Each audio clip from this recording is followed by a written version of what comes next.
essa maloca não é assim, feita e inventaram hoje por amanhã, não. Essa vem de muitos, desde bisavô que deixaram nossa aldeia aqui, assim, desse jeito.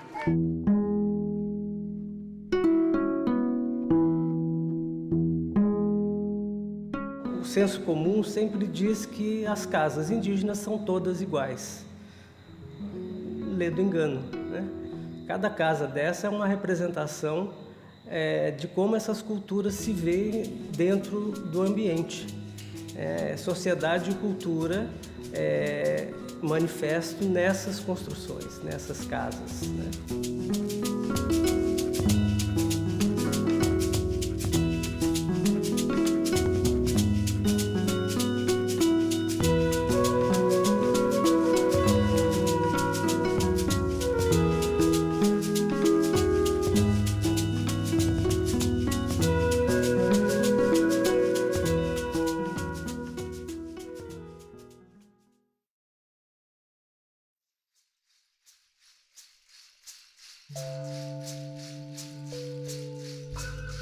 O povo Zuroha, salvo engano, é o último povo que foi contatado, né? E são sobreviventes do massacre no início do século passado, onde a maioria do povo foi morto.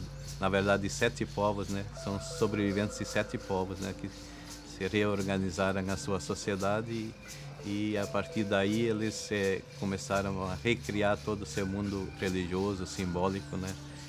O fato deles não quiserem contato com a nossa sociedade é uma evidência clara da opção que eles fizeram. Então, devia se respeitar a opção desses grupos indígenas pelo não contato, né?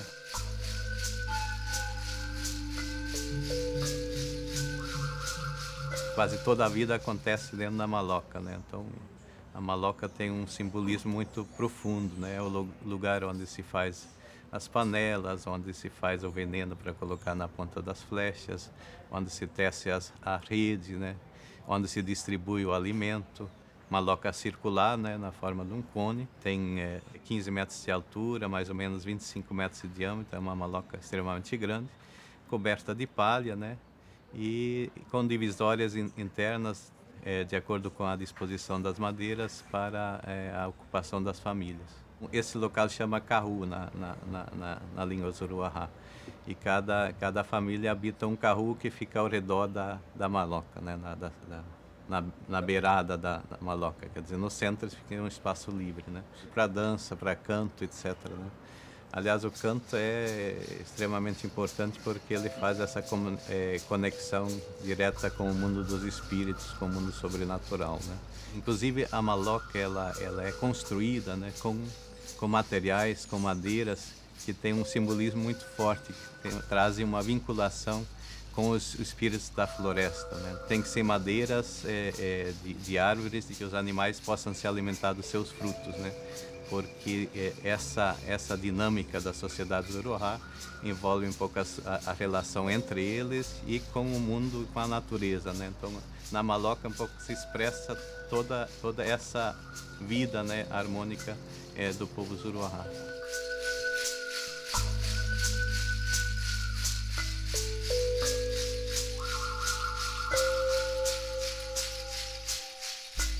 No momento dos massacres, onde as lideranças religiosas todas foram mortas, quer dizer, não tinha mais os referenciais anteriores, e nesse contexto, segundo conta o Zuroha, uma pessoa teria tomado veneno para suicidar, né, por desespero mesmo. E entre a vida e a morte, essa pessoa teria falado que ele estava se encontrando com os antepassados, né, estava mantendo contato com os antepassados e que isso era um caminho, quer dizer, o veneno era um caminho para se encontrar com os antepassados. E isso, com o passar do tempo, foi incorporado à dinâmica social do povo Zuroha. E tanto assim que hoje, quer dizer, todos os Zuroha, quando chegam na juventude, buscam esse encontro com seus antepassados tomando o veneno. Então, existem muitos suicídios, muitas pessoas conseguem, né? E de acordo com o que eles contam, né, esse é o único caminho. se morrer por causa natural ou por outros fatores, o espírito não encontra paz, né? Ele encontra paz se tomar veneno e encontrar com os antepassados. E é uma coisa muito, muito forte, porque não tem praticamente ninguém no povo Zuruahá que não tente o suicídio. Quer dizer, todos eles já tentaram, né, alguma vez, né, os maiores, né? Tanto assim que são pouquíssimos os velhos hoje na comunidade, então muito poucos, né? Então, tenta 1, 2, 3 vezes o suicídio, né? E até conseguir. Não dá para dizer que ou exista um movimento interno da comunidade que chega, olha, você está chegando na época de morrer, que tem que tomar o veneno, etc. Não existe nada disso, né? Quer dizer, isso é uma coisa interna e que de alguma forma é cultivada, mas através de outras formas, né? E evidentemente cabe ao povo Zuruahá ver como é que lida com isso. Hoje mexer, quer dizer, por exemplo, uma proibição sobre essa prática, né, ela seria absolutamente desastrosa para o povo Zuruahá, né, que desagregaria certamente toda a sociedade Zuruahá, né.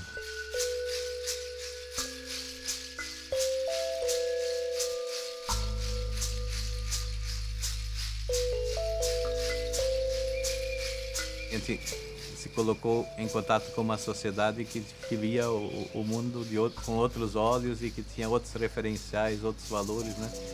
E que, na verdade, me fez muito pensar sobre a forma da nossa vida, do nosso estilo, né?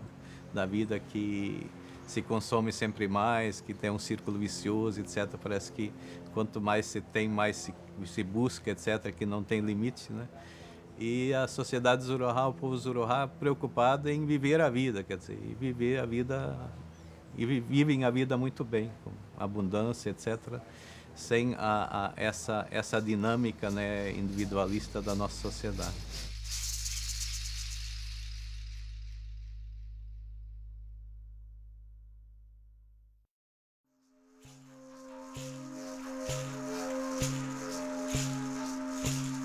A maloca, como qualquer moradia, é uma construção de espaço. Essa construção do espaço se dá de forma cultural. E ela varia de acordo com cada cultura. Tem mais ou menos por volta aí de 1 milhão de indígenas hoje que falam diversas línguas, que são línguas, muitas delas ininteligíveis entre si. Cada povo que fala a sua língua tem os seus rituais, a sua mitologia, as suas formas de narrativa, né, ou os seus sistemas de nominação, a sua nomenclatura arquitetônica ou relacionada à cultura material, suas formas de plantio e assim por diante.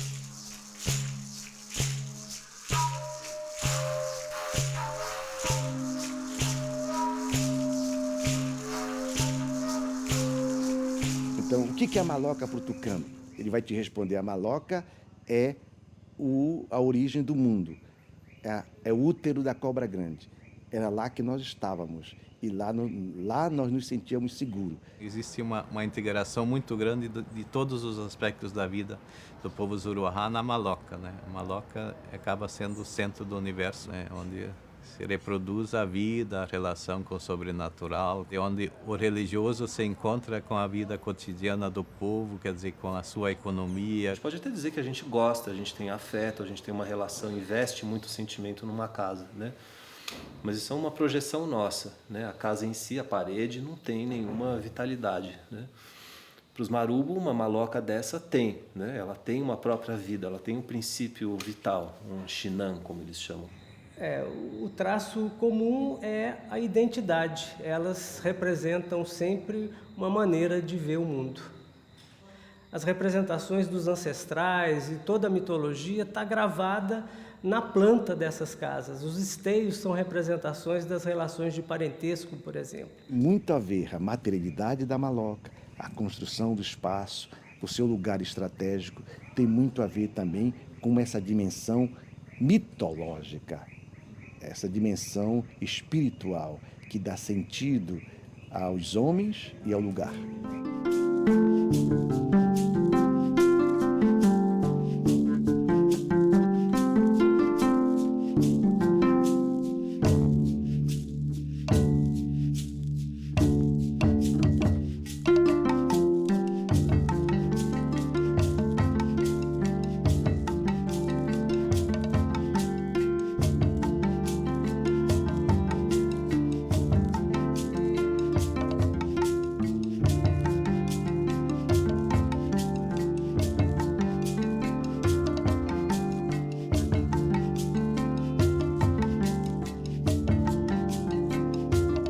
nessa aldeia aqui tem aproximadamente 12 famílias, né, ao todos, né?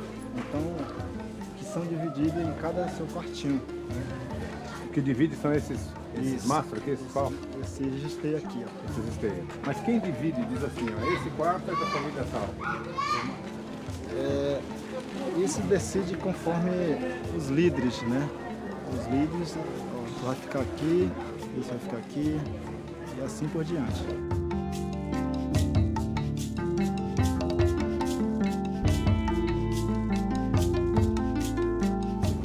Minha idade, assim, pode ser 50, 54, 55. 54. Eu não sei, nasci no mato, não sei. Eu aprendi desde pequeno. Trabalhando, olhando, madeira, né, qual é que nós vamos usar, tudo tem que aprender assim. Primeira coisa que a gente mede de começar a maloca é o centro da maloca. Aí que a gente prepara assim, o diâmetro, dividindo cada passo, do quarto para o quarto. Né? E essa madeira é tratada? Não, Tira aí e já coloca. tira aí e coloca aí.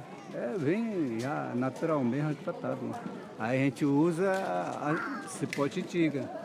Né? Usa, amarra um por um, né? Até chegar todinho assim, aí começa outra vara aporredor para poder pegar a palha em cima. Né? E a palha do que é?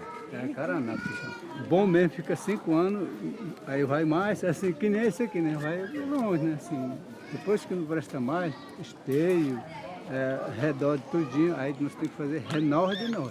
Elas fazem uma grande área sombreada, sempre, dão a proteção que se necessita das chuvas, por isso elas sempre têm uma altura muito grande e as inclinações bem marcadas para que haja um escoamento perfeito da chuva.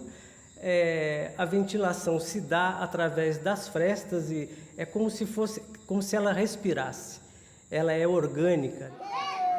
E aqui no espaço central, o que acontece? Nessa parte Nesse de espaço centro? limpo aqui, é onde acontecem as festas, né?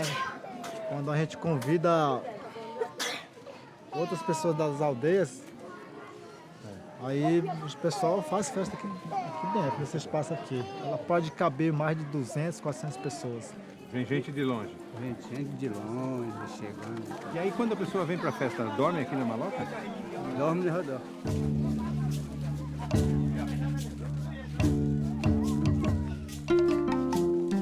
O Aimiri é uma cultura caribe, então ele tem um modo próprio de construir a sua cultura e de construir a sua morada, de se relacionar com o meio ambiente. O processo de contato dos Waimiri-Atroari é algo diferenciado do resto das populações indígenas aqui no Amazonas. Em função de uma tutela e de um projeto muito especial, eles criaram um programa que permitiu que essas tradições não fossem destruídas. E a casa dos Waimiri-Atroari é uma casa comunal. Aqui são as redes, né? Aqui é o lugar onde faz fogo, né? E quando tem muita carne, a gente bota aqui em cima, né? A gente moqueia, né? E a carne fica bem conservada, né? Com a fumaça. E essa fumaça tem uma função de impermeabilizar essa cobertura por dentro, evitando pragas e outras presenças indesejáveis, fungos, enfim. Tudo isso, o fogo dentro da casa permite que essa asepsia, entre aspas, seja feita através do uso diário e das práticas dentro dessa casa. É errôneo imaginar que é um ambiente insalubre. Em cima dessa madeira nós temos saco de farinha, né? Que é tirado da roça, né? Cada família tem o seu saco de Cada farinha? família tem sua farinha. E a sua roça também? Não, a nossa roça nós fizemos em conjunto, coletivo, né? Nós plantamos em coletivo também.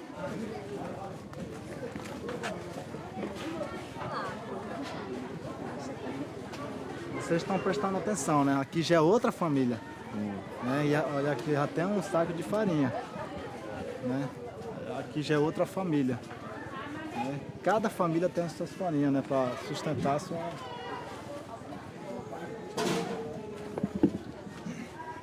É um beiju, né? Que é feita pelas mulheres, né? E ela a gente come ela junto com carne, né? Carne de peixe, porco. Então, isso aqui é o beiju, a gente chama mei, né? Então, cada família faz o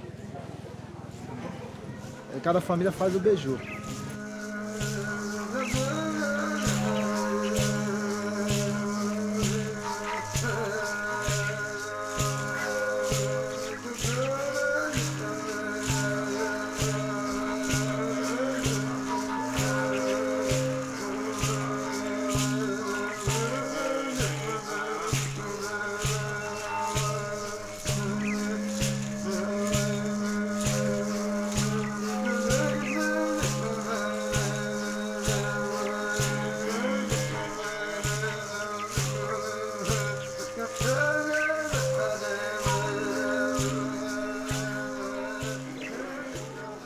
Tá vendo aqui?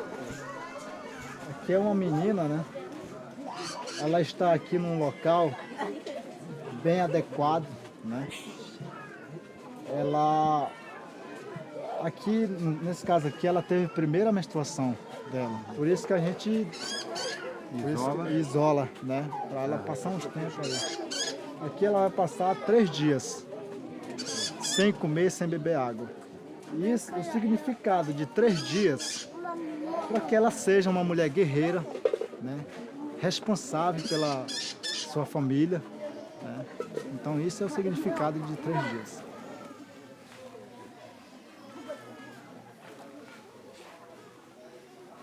E durante o dia, o que as pessoas fazem dentro da maloca? Durante o dia, os parentes têm os seus deveres, né? De cuidar dos alimentos, a limpeza das aldeias, né? Confecção de artesanatos, flechas, né? Rede, pulseiras, né? E todo tipo de arte que é do nosso povo, né?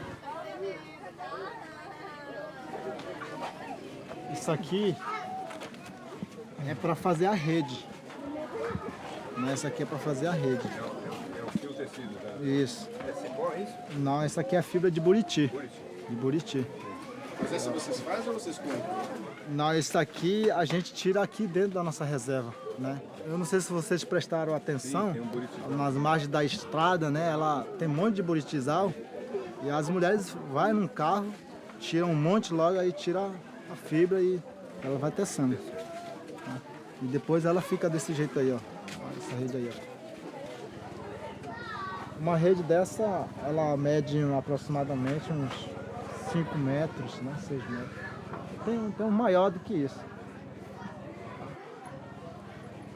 Agora, vocês atualmente usam mais rede de pano, né? Isso, nós usamos, mas a gente usa muito também disso aqui, porque ela é muito fresco, né? E ela não dá assim, porque numa rede dessa você pode prestar atenção que ela pode dar alergia, né? Essas coisas todas. E esse aqui não, você deita, dorme e ela não dá problema nenhum.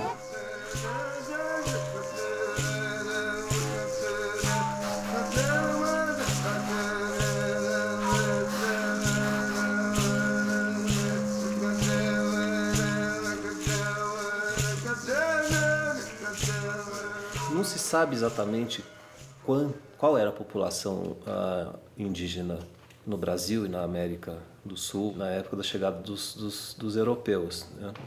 Aqui na América do Sul a gente estima, enfim, com segurança 5 milhões, 4 milhões na costa. Os cronistas, por exemplo, relatam que, isso no século XIX, quando eles subiam o rio Xingu, né, que praticamente a cada uma volta do rio você tinha uma maloca, né, ou a cada 2, 3 voltas se encontrava uma maloca, um setor residencial, uma aldeia, né. Enfim, os arqueólogos têm achado estruturas arquitetônicas com vários anéis, né? Então você tinha um anel, depois outro anel e outro anel, e às vezes uma estrutura defensiva por trás, né? de modo que algumas aldeias dessas podiam chegar a ter 10 mil pessoas, né, por volta disso. Né. Hoje a gente tem por volta de 1 milhão de povos, enfim, de indígenas, a população indígena no Brasil, uma subida, né, dessa curva demográfica que tem acontecido desde os anos, pelo menos os anos 80, 90, e que, portanto, é suficiente para contradizer aquilo que o próprio Darcy Ribeiro imaginava na década de 70, que os povos indígenas iam desaparecer fatalmente. Né? De fato, naquele período, eles estavam desaparecendo. Né? Mas agora essa curva tem subido, ainda que a gente tenha uma mortalidade infantil altíssima, a taxa de mortalidade infantil indígena é muito maior do que a população brasileira, né? Tem problemas sanitários gravíssimos, problemas de terra gravíssimos, como por exemplo dos guaranis, né? Mato Grosso briga com fazendeiro, uma dificuldade do atual governo de reconhecer as terras indígenas, de demarcar novas terras, de entender que essas novas terras são absolutamente essenciais, assim como as antigas, para a sobrevivência não só econômica do Brasil, mas também do mundo inteiro, né? Porque ninguém mais do que os índios consegue de fato preservar a floresta em pé e mostrar como é uma vida sustentável, né?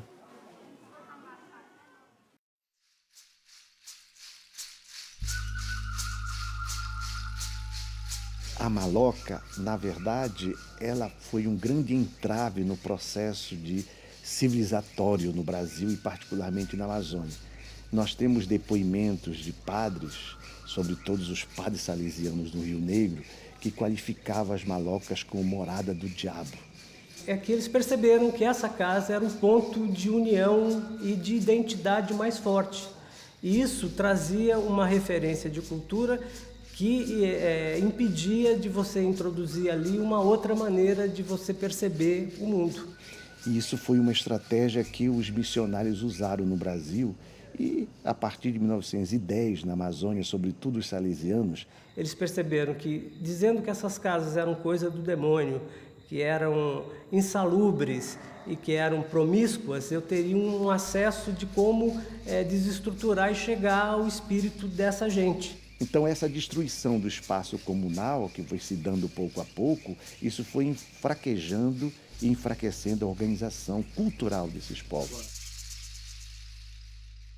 Theodor Koch-Grünberg, que é um etnólogo que no início do século passado tinha esse alemão que veio aqui para a Amazônia e registrou esse momento onde essas casas eram o centro dessa cultura lá do Rio Negro. Ele desenhou isso? Não, fotografou. 1905, 1903.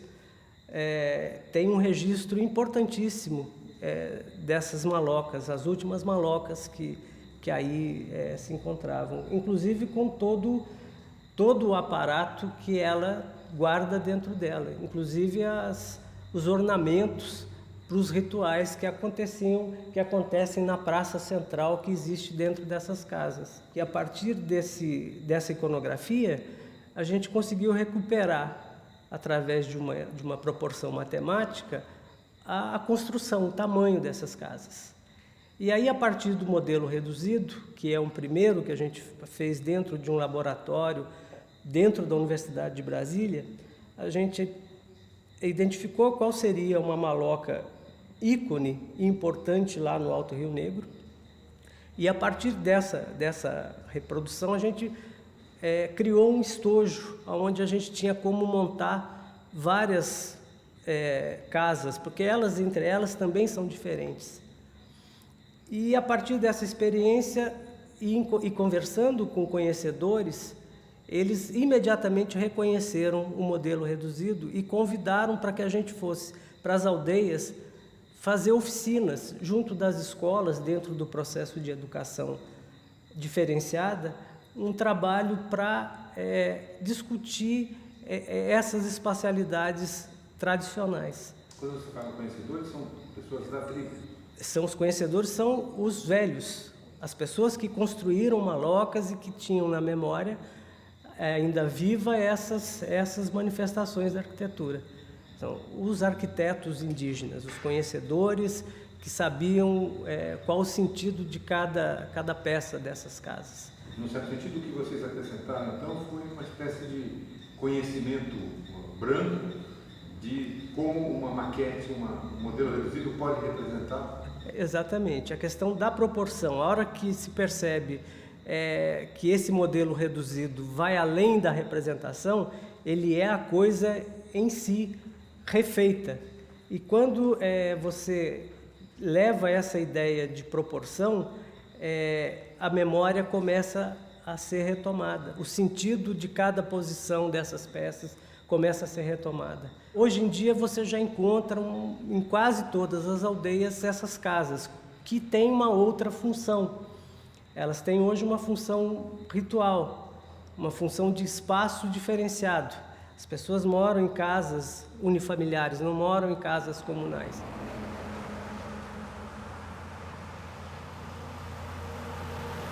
Então, a gente está aqui na aldeia do Morro dos Cavalos, né? No município de Palhoça, próximo da BR-101 aqui, nesse quilômetro 233, né? E aqui é a nossa aldeia, Tecoá Itatu, o nome da aldeia, dentro da terra indígena Morro dos Cavalos.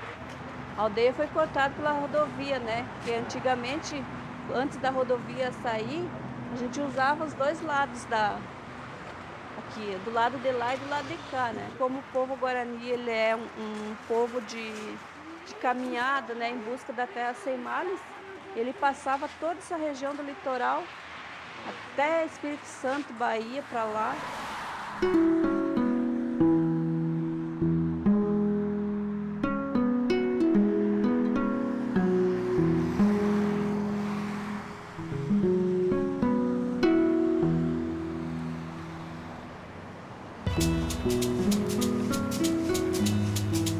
E a palavra Guarani Mbuá, que a gente se determina, é ser humano com sentimento. Ser humano com sentimento. Então a gente tem que ter esse sentimento pelo outro, pelo próximo, pelos animais, pelas plantas, tudo isso, né? Envolve esse sentimento. Mas hoje, se a gente sair daqui, como você falou mesmo, antigamente esse espaço que era todo nosso, e a gente foi encolhendo, hoje a gente concentrou mais aqui. E se a gente sair daqui hoje, a gente não vai ter mais um outro lugar para a gente morar, porque até onde a gente está hoje, né, a gente está resistindo para segurar e sobreviver.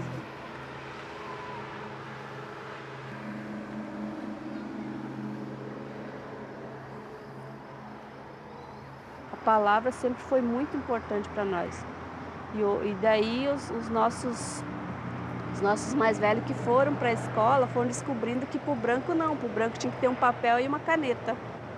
Hoje a gente fala que a nossa maior arma é a caneta, né?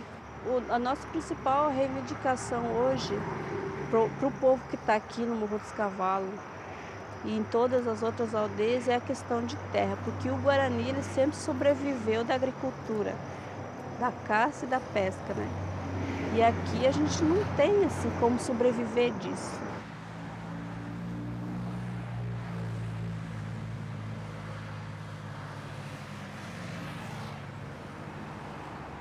O povo Guarani ele não recebia o branco dentro da casa de reza. Nunca recebeu. Sempre é feito os rituais somente com os Guarani. E aí, para poder mostrar com a curiosidade do branco que vinha e queria saber como que era a cajeza, a gente fez essa daqui para mostrar. Ela já está bem velhinha, ela já não está mais sendo usada aqui.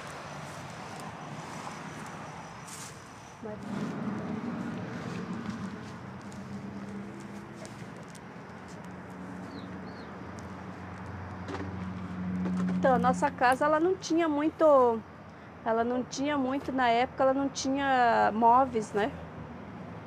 Nós fazíamos sempre o fogo no centro da casa.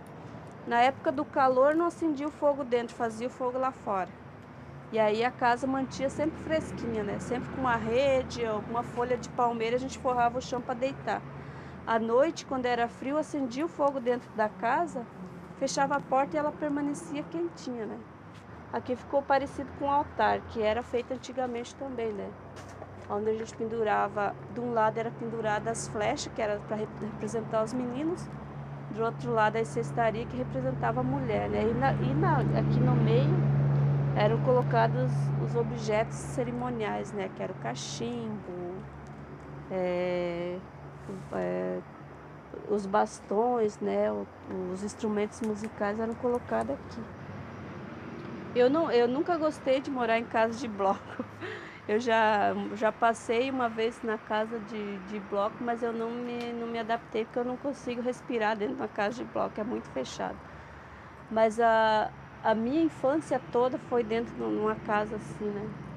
E hoje eu lembro com muita saudade, né, dessa infância, porque era a melhor coisa da minha vida, né? Hoje, se eu pudesse voltar a ser criança e morar como eu morei antes, era muito legal. Se for morar dentro de uma casa dessa, como era antigamente, sem energia elétrica, sem televisão, eu não sei dizer para você se seria bem aceito, né, pela geração de hoje. De problema de dormir, essas coisas, o Guarani ainda não se apegou tanto a isso, né? Mas na questão da tecnologia, da televisão, essas coisas, eu acho que isso grita mais alto, né, quando for para deixar assim.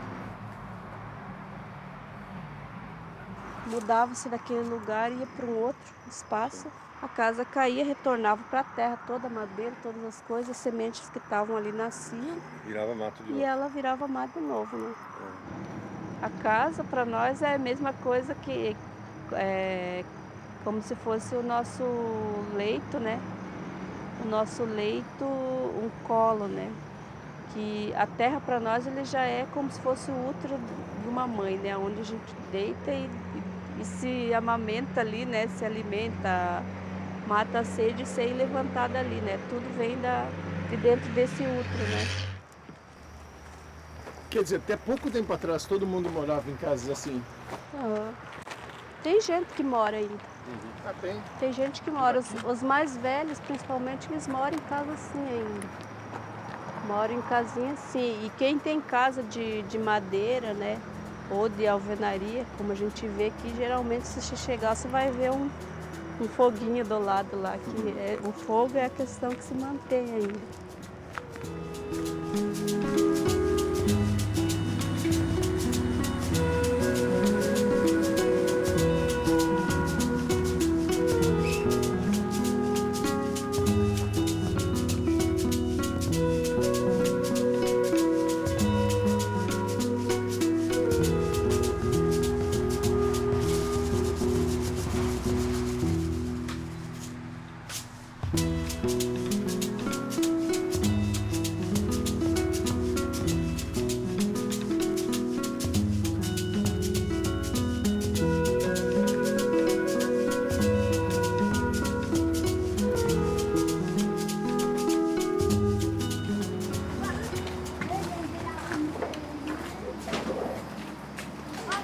Então essa é a minha casa. E essa é sua filha? Não, ele é sobrinho. Ah, quer dizer, você fez sua casa... A sua casa tem divisória? Tem.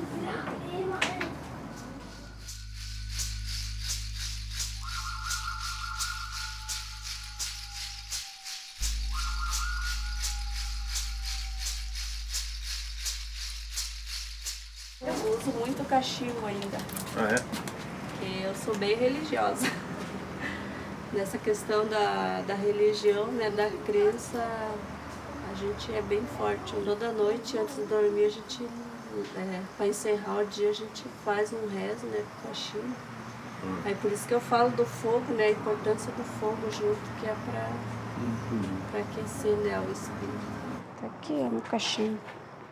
Ele é feito de argila, né, queimado, e aí faz o cachimbo. E aqui é o meu altar, onde toda noite eu rezo.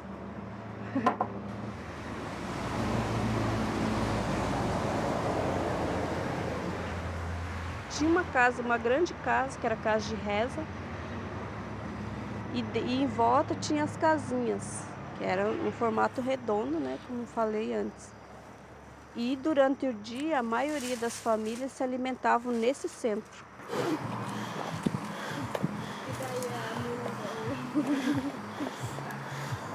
Então, aqui é a nova construção da casa de reza, né?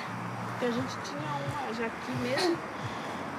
Sempre teve aqui onde a gente faz os nossos rituais. E aí ela estava muito antiga já, do mesmo tempo daquela que está lá embaixo. E aí deu um vento nela, acabou. caindo. É da casa de reza, né, que se mantém toda a cultura guarani, é o que se, né, segura aqui dentro, né?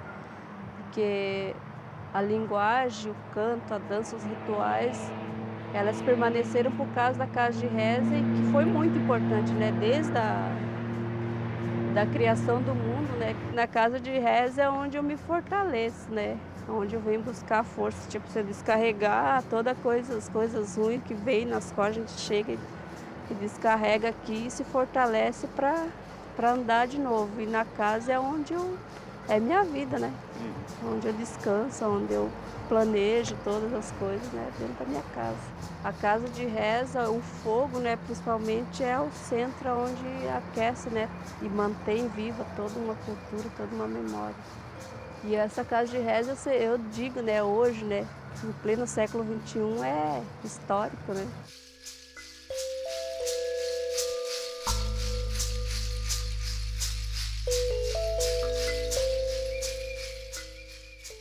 As malocas estão vivas, elas têm um sentido no dia a dia desses povos. Elas não fazem parte de uma história passada, elas fazem parte do cotidiano e são importantes para que eles se entendam e se representem como uma visão diferenciada de mundo.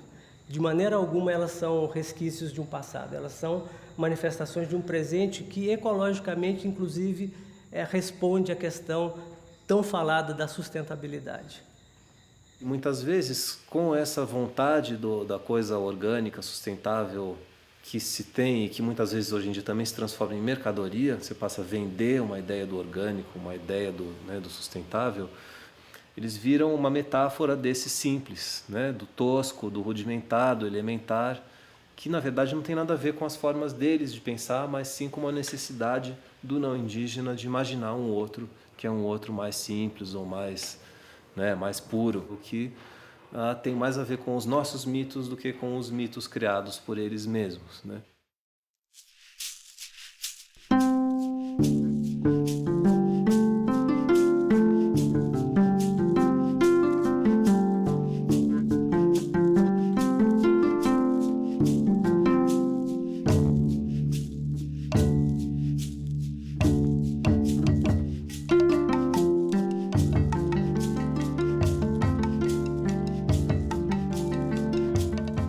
Estamos aqui, onde que fica? Aqui como é que é o município? É Iranduba. Como é que vocês conseguiram a terra? Nós teve uma coordenadora que doou para nós a terra. Aí esse daqui foi Iranduba, Manacapuru que deu para nós. Meicó para cá. Meicó, ó. Por aqui. Que é minha farmácia onde se faz remédios medicinais, aqui.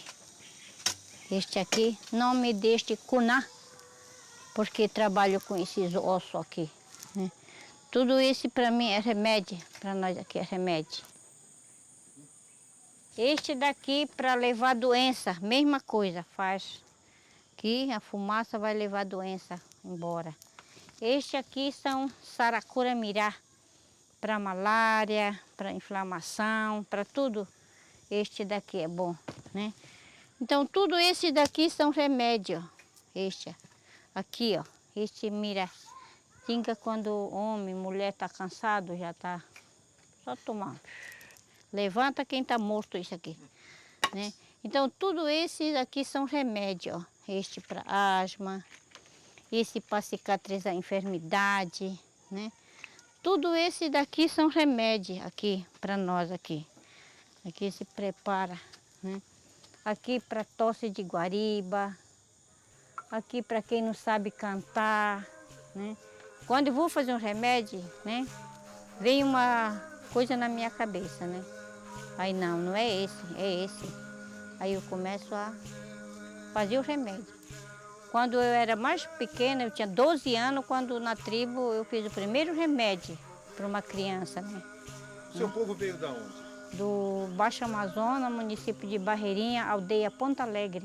Eu vim trazido, eu tinha 16 anos quando fui mandar uma carta para lá, né? Para nós vir estudar em Manaus. Não fui eu que quis vir. Hoje eu tenho saudade de ir para lá, né? Mas só que não dá mais, porque os filhos já nasceram por aqui, já estão acostumados, né? Então, mas não vim porque quis, fui trazido. Fingiram uma carta para nós vir para Manaus para estudar. Né? Quando nós chegamos aqui, isso não aconteceu. Se eu sei hoje um pouco, porque eu mesmo me interessei. Isso aqui era a FUNAI, não? Era SPI. Serviço de Proteção ao Índio. Trouxeram, né? Até hoje ninguém sabe quem escreveu essa carta. Aí depois veio minha mãe, depois veio aí, fiquemos em Manaus, aí meu filho que trouxe para nós fazer um barracão grande, né? E aí eu fiquei aqui, onde me deram, aqui estou. Né? E aqui vocês recebem turistas também? Recebemos turistas aqui. Mas agora vocês estão vendo a situação da nossa casa, né? Porque não temos essa palha, né? Ah, não tem? Então não tem aqui não. É longe que vem, muito longe, né? Então nós temos com esse problema aqui, ó, né? E tem que comprar essa palha? Tem que comprar essa palha. Agora estamos esperando o rio encher, como está enchendo, né? Aí para tirar mais longe daqui. Não é nosso terreno, tem que pagar o homem, né? É mais barato fazer de telha? É, mas perde a nossa cultura. Principalmente aqui, que é onde se faz os remédios, né? Se faz as coisas que tem que ser tudo natural.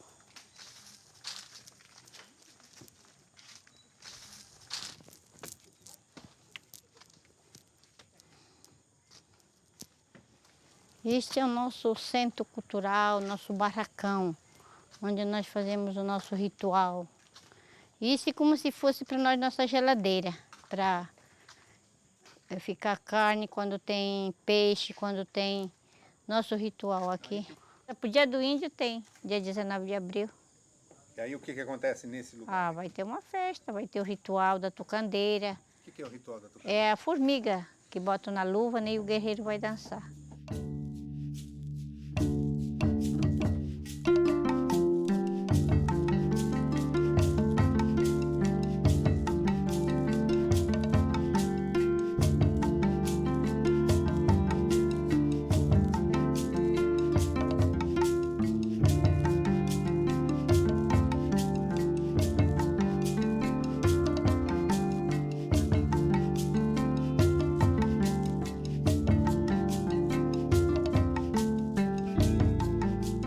Dona Bacu é uma pessoa muito tradicional, ela é bem tradicional mesmo, né? Isso tudo para ela é de graça. Já eu sou já pai já 2012, 2013, 2014. Né? A gente precisa ganhar nisso, né? Para nós é importante. A gente tem que manter a cultura, a gente não tem estudo, a gente não tem como trabalhar. Né? Então a gente tem que ganhar do que a gente tem para mostrar para o parente. Aqui entra tudo, entra padre, pastor, missionário, entra tudo. Dona Bacu fala que tem índio para todo mundo aqui. A gente conversa com todo mundo. Tem muito evangélico aqui? Aqui, vizinho tem, é. Só que aqui dentro é a igreja adventista. Porque ela que descobriu a gente lá no Rio Andirá há muito tempo, o pastor Léo Halley, no Luzeiro, né? Então a maioria dos Sateré-Maué são adventistas. Agora tem outra assembleia, a gente não estava na cidade. A cidade que veio para cá, pô. Quando nós chegamos não existia essa vila, não existia nada, era tudo mato. Por isso que nós escolhemos aqui. Há 7 anos invadiram, vieram crescendo para cima da gente. Se a gente não briga, tenta matar alguém, não tinham parado. Aí a FUNAI veio, demarcou e reconheceu. Se a gente sair daqui, que já está perto da cidade, e ir para uma outra ilha, lá vão fazer outra ponte de novo para lá. Aí vão entrar de novo para lá. Né? Então, a cidade assim, vai atrás de a vocês. cidade corre atrás de nós. Não tem como. Né? Essa é uma aldeia num contexto urbano. Eu diria que ela não deixa de ser uma aldeia tanto quanto as dos Aimiri que vocês visitaram, entendeu? É um processo de resistência mesmo, de falar, eu estou aqui, eu nunca saí daqui, eu vou continuar existindo do jeito que eu sempre fui, com todas as mazelas do nosso encontro. Acho que esse é um discurso, quando você chega numa área urbana de indígenas, que permanece, que está colocado. Eu continuo existindo, eu estou aqui, eu sempre estive, eu vou continuar estando, com todas essas assimetrias que a gente pode imaginar.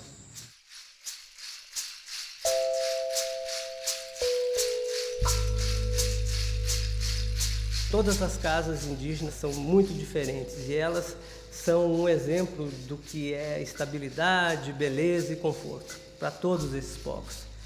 E elas são entendidas como uma arquitetura menor, como uma junção de materiais sem uma ciência, mas elas são, na verdade, representações do seu mais alto grau de arte e ciência e cultura. A gente só constrói com palha porque a gente é primitivo e não sabe fazer de outra forma. Não é bem assim, né? Aliás, não é nada assim. As pessoas constroem com palha ou com madeira e investem nessa forma de construção uma complexidade conceitual, estética, plástica, simbólica, similar àquela complexidade pela qual outros povos edificam construções em mármore ou em concreto. Então, há uma ilusão que a gente tem, que é uma ilusão trazida pela cabeça ocidental, europeia, é a de que construir com materiais mais supostamente mais simples implica também num modo mais simples de se viver e, em última instância, também de pensar, né? Não é verdade. A complexidade não está exatamente na expressão material. A complexidade está sempre numa forma de pensar e de conceber o mundo, né? Então, civilização mesmo é aquela que é capaz de edificar pirâmide ou grandes templos, estelas comemorativas, efígies, né, e assim por diante, que perduram, que trazem uma memória de um império, uma memória de um estado, né? No México você tem essa presença monumental que impede você de esquecer, né? Em São Paulo não. Onde está, né? Onde estão os vestígios? A gente não encontra, desaparece. Então parece que nunca teve índio por aqui, e não é verdade. O que o Estado deve fazer em relação a essas práticas? O Estado brasileiro? Olha,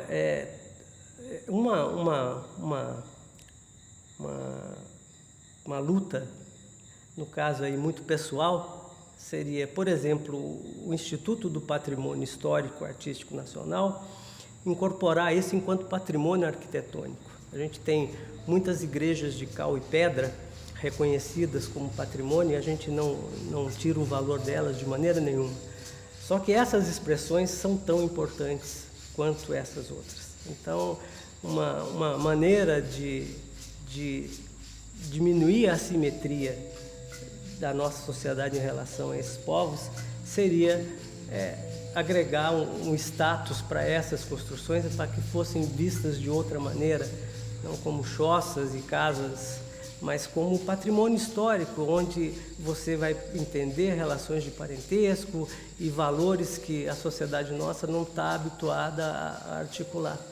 Então, essas casas ganhando esse status, que é uma coisa muito discutível também, a questão do patrimônio, elas poderiam ter uma outra representação dentro da sociedade, como algo muito particular e importante que tem muito a ensinar para arquitetos e para todo mundo, né, que habita, que mora. Essas casas são exemplos de como se relacionar com o ambiente.